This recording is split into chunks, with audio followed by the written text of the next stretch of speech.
Agora, a maior organização internacional de direitos humanos ligada à ONU reconheceu a perseguição política que sofro.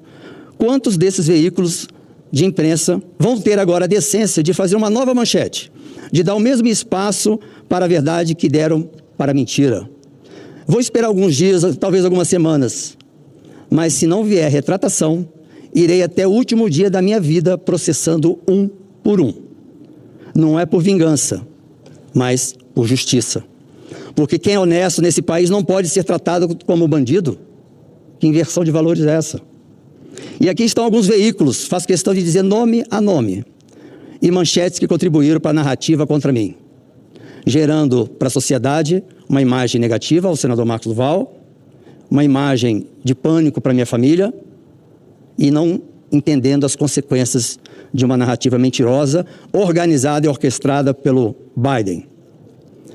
Vou citar nome por nome: CNN Brasil, Folha de São Paulo, UOL, Globo, G1, Globo News, TV Globo, Estadão, O Globo, Terra, BBC News Brasil, Reuters, Brasil de Fato, Brasil 247, Página 12, Marco Press, Valor Econômico, SWI, Swift, Agência Estado, Band News, Rádio Bandeirantes, Exame, Poder 360, Revista Veja, Revista Época, Revista Piauí, Next Jornal, Fato ou Fake, Aos Fatos, as agências Lupa, Projeto que Comprova e tantos outros que se associaram para destruir a minha honra.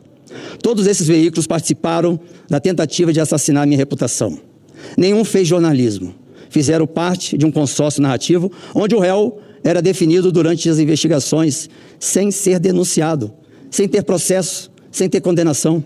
E agora, onde está essa imprensa que está calada diante dessa decisão desse órgão ligado à ONU? Crime contra a humanidade.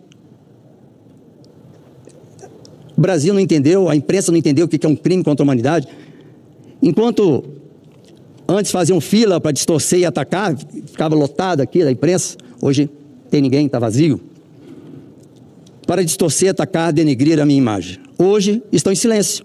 Finge que nada aconteceu. Finge que não viram a decisão histórica da maior organização parlamentar do mundo. Mas o mundo viu.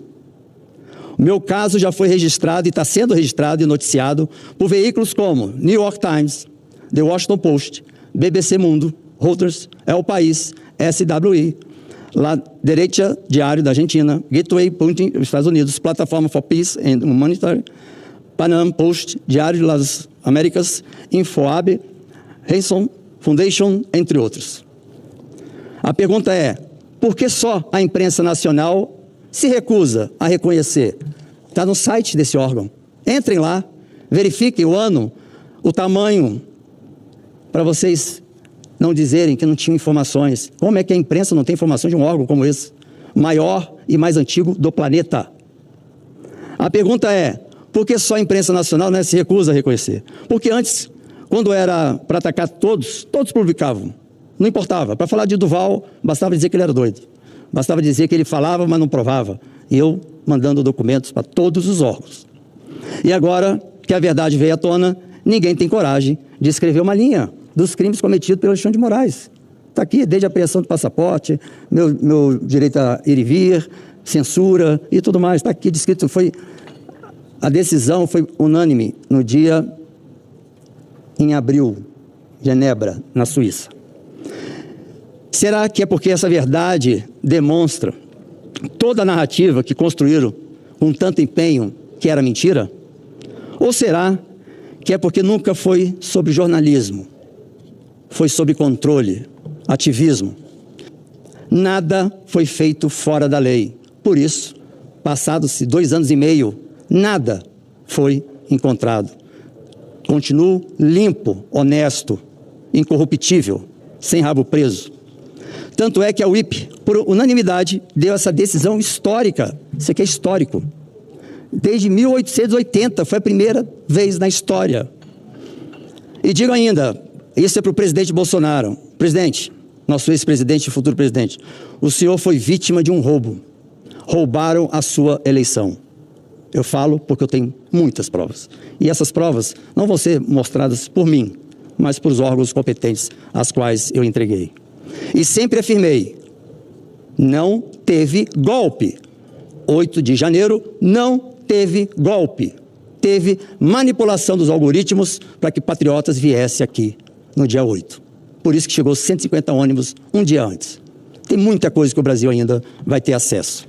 Eu quero agradecer aos senadores que caminharam comigo nessa luta, aos deputados federais, o Brasil que ficou comigo dando força, a minha família, que enquanto a minha mãe estava fazendo tratamento de câncer, Alexandre de Moraes interrompeu o plano de saúde dela e mesmo assim ela pediu para continuar a enfrentar, a mostrar a verdade. E assim eu segui. Pela ordem, meu querido, se você me permite uma parte, o presidente me permite, eu sei que o tempo já está no final, mas eu quero manifestar mais uma vez, toda vez que o senhor vier a essa tribuna, ou não, eu tenho o dever de manifestar minha solidariedade ao senhor. Inclusive faço isso em entrevistas, seja no Brasil, seja fora do Brasil, porque é uma aberração o que estão fazendo com o senhor. Isso não é democracia nem aqui nem na China. Aliás, é coisa típica de China. Porque um parlamentar com os direitos praticamente cassados. Ainda sem salário. Sem salário, sem passaporte, com 50 milhões de reais bloqueados por uma decisão de um único homem, o ministro do Supremo. Negativado, porque eu não tenho esse valor. Negativado. Está negativo. Negativado, ou seja, as redes sociais do senhor, que é uma extensão da tribuna, o senhor está sem rede social. Quando a gente fala isso... E proibido de estar aqui falando. Quando a gente denuncia isso, em qualquer lugar do mundo, as pessoas não acreditam, é o que o senador Cajuru está falando aqui. Mas as pessoas, não, nem ditadura fez igual o que estão fazendo com o senhor. Mas por isso esse órgão internacional está em inglês, é só entrar no site. Agora o mundo está sabendo. Então o mundo está divulgando isso. E agradeço ao senador Girão por ter me dado a palavra primeiro aqui para falar. E agradeço sempre. E você é um lutador... desde o início com isso, mas o enfrentamento eu não me arrependo, porque eu fiz dentro da lei, de forma democrática.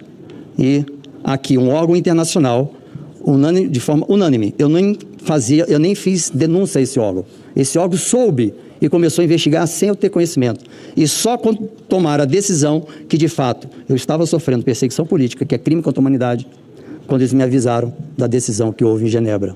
Então, esse órgão está para vir no Brasil.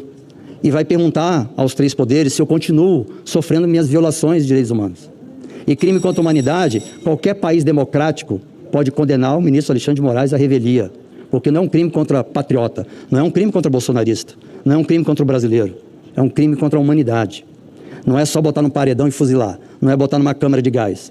Perseguição política, hoje, é crime contra a humanidade. E ele está cometendo a cada dia crime contra a humanidade. Cada dia que passa é mais um dia de violação aos direitos e o desprezo à Constituição. Alexandre, esquece, porque recuar jamais. E seguirei na linha, dentro da lei e dentro da Constituição e honrando o meu Estado do Espírito Santo. Muito obrigado.